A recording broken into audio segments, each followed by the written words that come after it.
नमस्कार दोस्तों, हमारे BS शर्मा भारद्वाज चैनल में आप सभी दोस्तों का स्वागत है। दोस्तों, आज की वीडियो में हम कार्तिक मातम के 22वें दिन की कथा का वर्णन कर रहे हैं।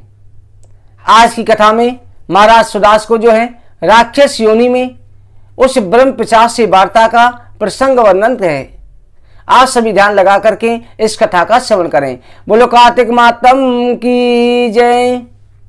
श्री सूत जी महाराज कहते हैं कि ऋषियों, राजा सुदास ने उस पिशाचनी ब्राह्मणी का और अपना सारा वृतांत कह सुनाया। उस ब्रह्म पिशाच से पूछा कि हे ब्रह्म पिशाच, तुम्हें इस ब्रह्म पिशाच की योनि कैसी प्राप्त हुई? तो ब्रह्म पिशाच कहने लगा कि हे मित्र, हम तुम्हें जरूर बताएंगे, क्योंकि जो मित्र से छिपाता है वो 7000 वर्ष तक नरक की यातना भोगता है। इसलिए मित्र से कभी विश्वासघात नहीं करना चाहिए, क्योंकि मित्र के दर्शन करने से सभी दुख दूर हो जाते हैं। हे मित्र, मैं तुम्हें सब कुछ बताता हूं। पूर्व समय में मगध देश में सोमदत्त नाम का ब्राह्मण वेद में निष्ठा रखने वाला था।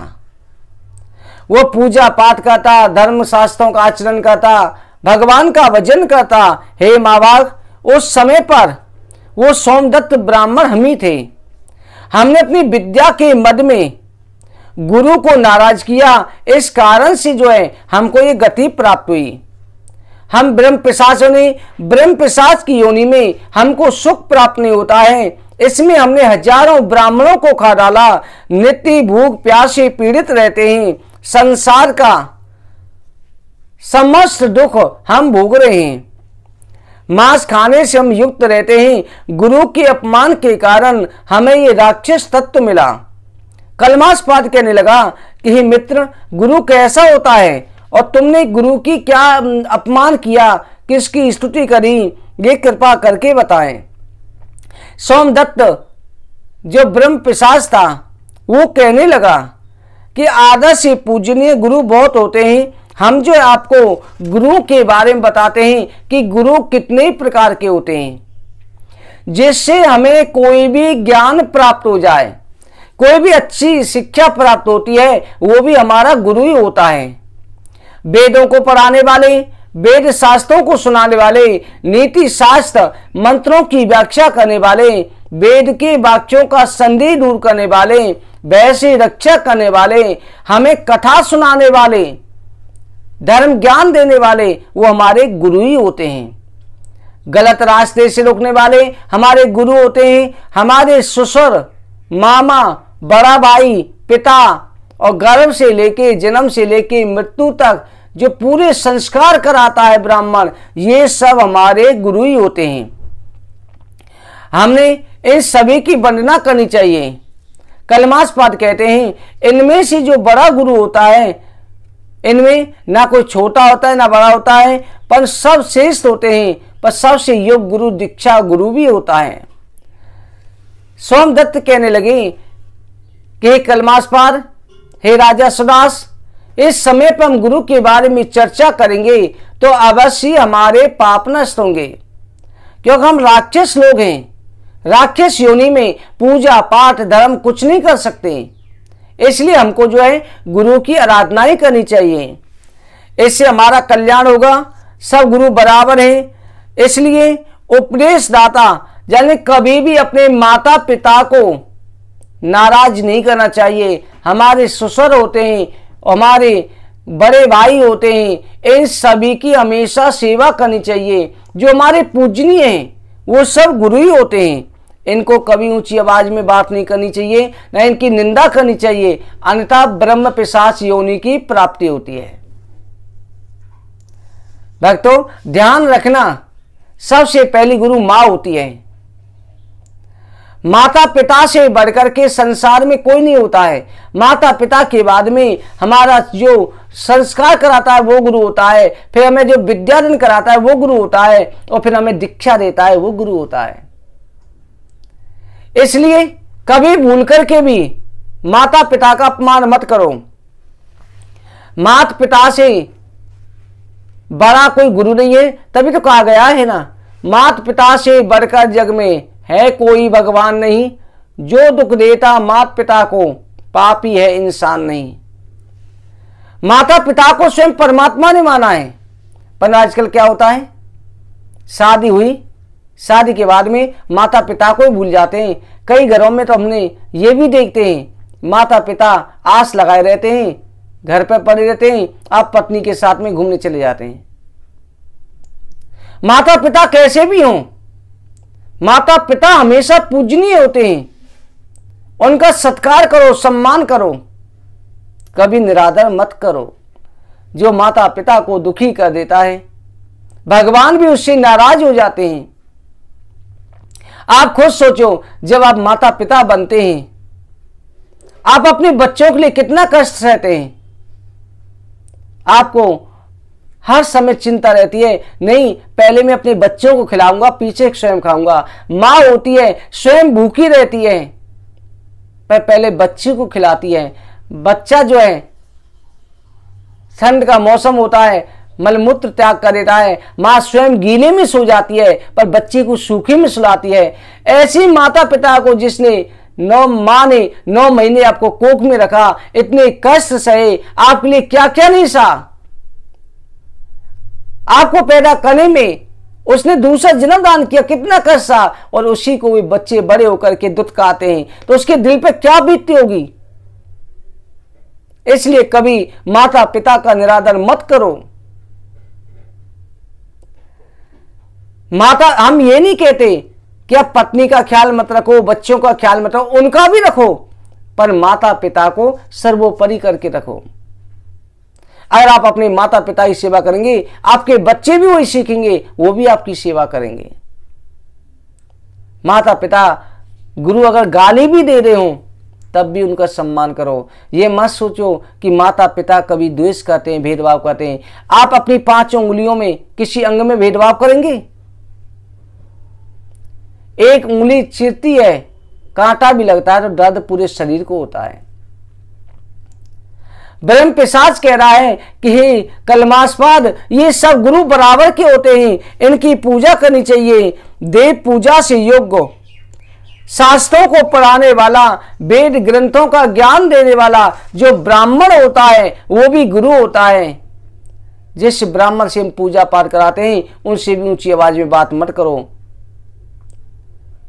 अगर वो ब्राह्मण में कमी है तो आप जो शांत होकर उससे दूरी बना लो, पर कभी जो उससे ऊंची आवाज बात मत करो, उसे गाली गलौज मत करो, उससे जो है दुर्व्यवहार मत करो। ब्रह्म धन को कभी नहीं खाना चाहिए, क्योंकि धर्म करने से पाप नष्ट होते हैं, शुद्ध ज्ञान मिलता है। आर्थ धर्म काव्य मोक्ष जो लोग चाहें वो पुराणों की कथा अवश्य सुने। ये हमने गौतम मुनि से, अपने गुरु से ज्ञान प्राप्त किया था। पूर्व जन्म में गंगा नदी के किनारे गौतम ऋषि का आश्रम था। वहां पर मैं गौतम ऋषि के आश्रम में, वो मेरे गुरुजी थे, मैं उनके पास में रहता था। मेरा नाम सोमदत्त ब्राह्मण था। मैं बड़ा ही विद्वान तपस्वी था, भगवान की पूजा पाठ करता, आराधना करता। एक दिन की बात है, मैं महादेव जी की पूजा कर रहा था, महादेव जी के ध्यान में मग्न था। उसी समय गुरुजी आ गए। मैं पूजा पाठ करता रहा, पूजा पाठ छोड़ी नहीं, गुरुजी वहां खड़े रहे। मैंने उनका सम्मान नहीं किया। गुरुजी तो बड़े प्रसन्न हुए, मेरा शिष्य इतना लायक है, भगवान की पूजा में खोया हुआ है। परंतु महादेव जी से नहीं रह गया। महादेव जी कहने लगे कि अरे नीच, तुम मुझे गुरु से बढ़ के मान रहा है। गुरु आ जाए तो भगवान की पूजा पाठ भी छोड़ दो। माता पिता गुरु से बड़े भगवान की पूजा नहीं है। महादेव जी ने श्राप दे दिया, तू राक्षस की तरह बैठा रहा, अपने गुरु का सम्मान नहीं किया, मेरी पूजा में लगा रहा, इसलिए मैं श्राप देता हूं, तू राक्षस हो जा। हमारे गुरु तो शांत थे। गुरु ने महादेव जी की स्तुति करी कि प्रभु मेरे शिष्य को माफ कर दो, पर महादेव जी ने कहा इसने कर्म किया है तो भोगना ही पड़ेगा। गुरु सर्वोपरि होता है, इसलिए हमेशा गुरु की सेवा करनी चाहिए। गुरु की सेवा से ही मोक्ष प्राप्त होता है, गुरु से बढ़कर के कुछ नहीं है। इस प्रकार से जब गुरु की चर्चा कर रहे थे, देव ऋषि नाथ जी कहते हैं राजा पृथु, उसी समय पर इनकी चर्चा के समय इन्होंने देखा एक कलिंग देश का ब्राह्मण गंगा जल लेकर के उसी वन में आ रहा था जहाँ ये ब्रह्म पिशाच, वो राक्षस और पिशाचनी बातें कर रहे थे। उसके कंधे पे गंगा जल था और उसके कंधे पे जिब्या पे हर हर महादेव, श्रीमन नारायण नारायण, भगवान श्री हरि का और भगवान श्री शिव का नाम था। उसको देख करके ये तीनों पिशाच खाने के लिए दौड़े कि आज हमें ब्राह्मण का मांस खाने को मिलेगा, इस ब्राह्मण को मार के खाएंगे। परंतु जैसे उसके पास गए, उसके तेज के कारण जो है उसे छू नहीं सके। कि वो गंगा जी से स्नान करके आ रहा, गंगा जल उसके कंधे पे था, भगवान का नाम उच्चारण कर रहा था।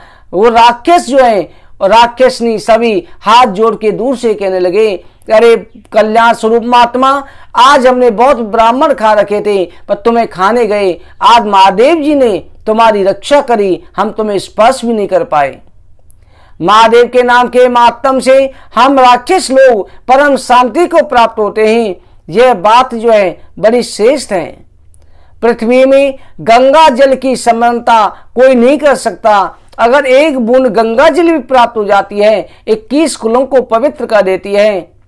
इसलिए हे ब्राह्मण, आप बहुत ज्यादा पवित्र मालूम पड़ते हैं, जो हम आपका स्पर्श नहीं कर सके।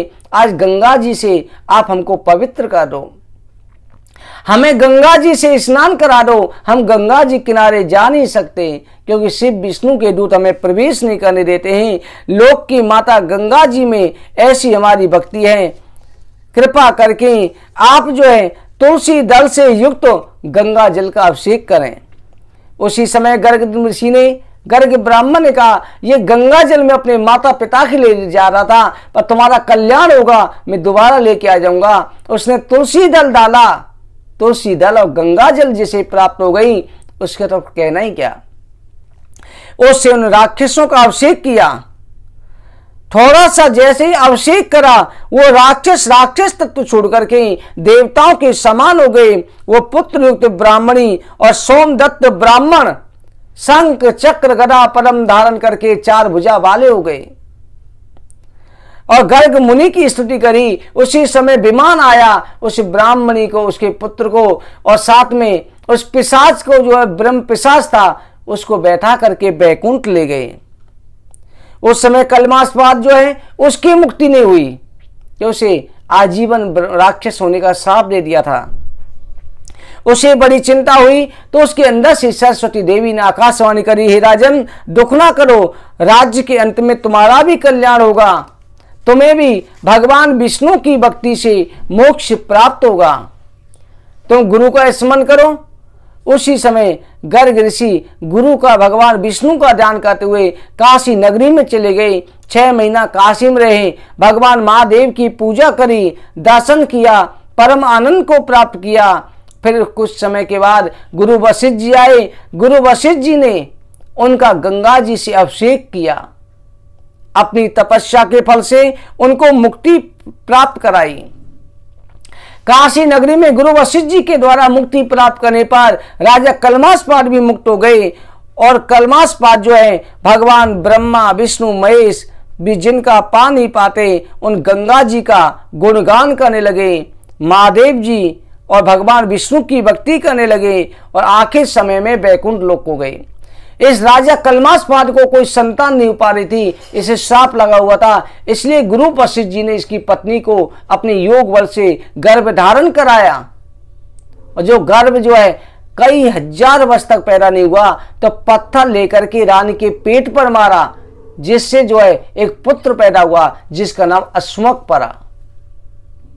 इस तरह से गंगा जी के द्वारा इन राक्षसों को मुक्ति प्राप्त हुई। गंगा जल और तुलसी दल का स्पर्श जिसे हो जाता है उसे राक्षस तत्व से मुक्ति प्राप्त हो जाती है। इसके मातम को कहने से, सुनने से, इस कथा को सुनने से गंगा स्नान का फल प्राप्त होता है। श्री सूत जी महाराज कहते हैं कि ऋषियों, आज मैं आपके सामने कार्तिक मातम की गोपाष्टमी के दिन की कथा का वर्णन करूंगा। इस कथा को श्रवण करने से प्राणी को जो है 1000 गोदान का फल प्राप्त होता है। सोनक 88,000 ऋषि के लगे, भगवान गोपाष्टमी का मातम क्या है, कृपा करके वर्णन करें। श्री सूत जी महाराज कहते हैं ऋषियों, कार्तिक की शुक्ल पक्ष अष्टमी तिथि को भगवान श्री कृष्ण गौ पालक बने थे, गाय चराने गए थे। उससे पहले बछड़ा चराते थे, इसलिए इसे गोपाष्टमी कहा जाता है। इस दिन जो है भगवान श्री राधा कृष्ण की कृपा के वास्ते प्रदक्षिणा करनी चाहिए, गाय के पीछे गमन करना चाहिए। गाय के पीछे पीछे चलने से जैसे जैसे कदम गाय के पीछे रखे जाते हैं, वैसे वैसे ही अश्वमेध यज्ञों की प्राप्ति होती है। विष्णु भगवान की अति प्रिय भगवान श्री कृष्ण की प्रिय राधा रानी को जैसी गोपाष्टमी प्रिय है, वैसी कोई भी नहीं है। राधा कुंड में जाकर के गोपाष्टमी को स्नान करना, कार्तिक शुक्ल पक्ष में अष्टमी को राधा कुंड में स्नान करते हैं, कृष्ण भगवान का पूजन करते हैं, राधा रानी का ध्यान करते हैं, तो सभी पाप दूर हो जाते हैं। गाय की हत्या करने वाला, ब्राह्मण का अपमान करने वाला, मदिरा पीने वाला, व्रत भंग करने वाला, ऐसे लोग भी गाय के चरणों की धूलि से महापापों से मुक्त हो जाते हैं। गाय के पीछे जितने कदम रखते हैं उतने कुल गोलोक धाम को चले जाते हैं। सभी गोपालों के राजा श्री कृष्ण ने गाय के दर्शन का उत्सव कहा है। इस दिन गाय की पूजा करनी चाहिए। आप सभी इस पूजा को जरूर करें।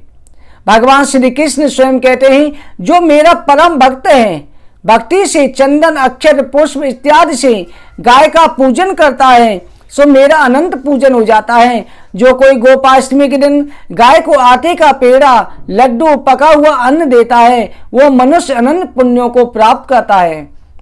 गोपाष्टमी के दिन गोधूली के समय गांव के बाहर गायों का पूजन करना चाहिए। चमेली इत्यादि के फूल, अनेक प्रकार की माला, मोदक, पकवान, आटे का गोला बना करके पात्रों में रख करके गांव के बाहर जाकर के गाय की पूजा करें। जिस समय पर सूर्य अस्त होने वाले होते हैं, उस समय गोधूली काल में जो है कुमकुम, चंदन, मनोरम अक्षर से गाय का पूजन करना चाहिए। भगवान श्री कृष्ण कहते हैं कि गोपाष्टमी के समान कोई भी तिथि हमें प्रिय नहीं है। सभी दानों में, तीर्थों में जो फल प्राप्त होता है, गोपाष्टमी के दिन गाय की पूजा करने से प्राप्त हो जाता है। इसलिए सबसे पहले गाय के जल से चरण धोएं, चरण धोकर के गाय की परिक्रमा करें, और गाय की परिक्रमा करके सभी देवताओं का वास गाय के अंदर रहता है। गाय के अंदर मेरा ध्यान करें, क्योंकि भगवान विष्णु की अति प्रिय लक्ष्मी जी भी गाय के अंदर ही विराजमान रहती है। कहते हैं गौमूत्र में गंगा जल का वास है, और गाय के गोबर में लक्ष्मी का वास है, और गाय के अंदर 33 करोड़ देवी देवताओं का वास है। इस तरह से गोपाष्टमी के दिन जो है पूजा जरूर करनी चाहिए। गाय के अंदर सभी देवी देवताओं ने अपना निवास स्थान ग्रहण किया था, इसलिए गाय के चरण धोकर के गाय को कुमकुम चंदन लगावे, भक्ति से कहे, गाय माता आप मेरे द्वारा चंदन ग्रहण करो, तुम्हारे लिए मैं फूल लाया हूँ, इस फूल माला को ग्रहण करो, उत्तम धूप ग्रहण करो, हे माता दीप ग्रहण करो, मुझे सिद्धि दो, नैवेद्य ग्रहण करो। इस प्रकार पूजन करके गाय की प्रदक्षिणा करें, गाय को नमस्कार करें और गाय के पीछे पीछे चलें, तो पूजन करने से स्त्री आदि शूद्र सभी पवित्र हो जाते हैं। ब्राह्मण, क्षत्रिय, वैश्य, शूद्र सभी को गाय की पूजा करनी चाहिए। 33 करोड़ देवताओं के पूजन करने से जो फल प्राप्त होता है, गोपाष्टमी के दिन एक गाय की पूजा करने से प्राप्त हो जाता है। अश्वमेध यज्ञ में हजारों ब्राह्मणों को भोजन कराने से जो फल प्राप्त होता है, गोपाष्टमी के दिन एक गाय को ग्रास कराने से प्राप्त हो जाता है। सभी क्षेत्रों में, देव स्थानों में जो फल प्राप्त होता है, गोपाष्टमी को गोदान करने से प्राप्त हो जाता है। ब्रह्मांड में पितरों की, देवताओं की प्रदक्षिणा करने से जो फल प्राप्त होता है, गोपाष्टमी के दिन गाय की परिक्रमा करने से प्राप्त हो जाता है। गाय के समान धन नहीं, रक्षा करने से पाप दूर हो जाते हैं। गाय घास खाती है, अमृत जैसा दूध देती है। गाय को ब्राह्मण को दान करने से कुलों का उद्धार हो जाता है। गोपाष्टमी के दिन जो कोई प्राणी जो है गाय की पूजा करता है, वो प्राणी हमारे वैकुंठ लोक को प्राप्त करता है। गोपाष्टमी के दिन जो तपस्या, वेदों का पाठ, अनेक प्रकार के उपवास करने से वो फल प्राप्त नहीं होता जो गोपाष्टमी के दिन गाय की पूजा करने से प्राप्त हो जाता है। चंद्र सूर्य के तुल्य अनेक प्रकार के भोग करने की इच्छा से प्राणी जो अनेक पुण्य करता है, परंतु गाय की पूजा करने से 14 इंद्र के राज्य तक, पूरे मनवंतर तक प्राणी जो वैकुंठ में वास करता है। गोपाष्टमी को जो गाय की पूजा नहीं करता वो मनुष्य रोगी होता है, उन्हें अनेक प्रकार के कष्ट झेल लेते हैं। इसलिए गोपाष्टमी के दिन गाय की पूजा जरूर करनी चाहिए। गाय की पूजा करने वाला भगवान विष्णु के मंदिर को जाता है। गोपाष्टमी को सायकाल को श्रवण नक्षत्र हो तो जयंती योग होता है, जो मुक्ति देने वाला होता है। जयंती योग में जो प्राणी गाय की पूजा करता है वो कभी यमपुरी को नहीं जाता। ब्रह्मत्यारा, मदरा पीने वाला, गौवध करने वाला को जो पाप लगते हैं वो गाय की पूजा ना करने से लगते हैं। इसलिए गाय की पूजा जरूर करनी चाहिए। जो मनुष्य गोपाष्टमी को गाय की पूजा नहीं करते वो वन में जाकर के भयंकर सर्प होते हैं। गोपाष्टमी के दिन जो गाय की पूजा नहीं करता है, तीनों लोकों के उसे पाप लग जाते हैं, इसलिए उसे ब्रह्म राक्षस की योनि भी प्राप्त होती है। गोपाष्टमी को पूजा करने से 100 कुलों का उद्धार हो जाता है।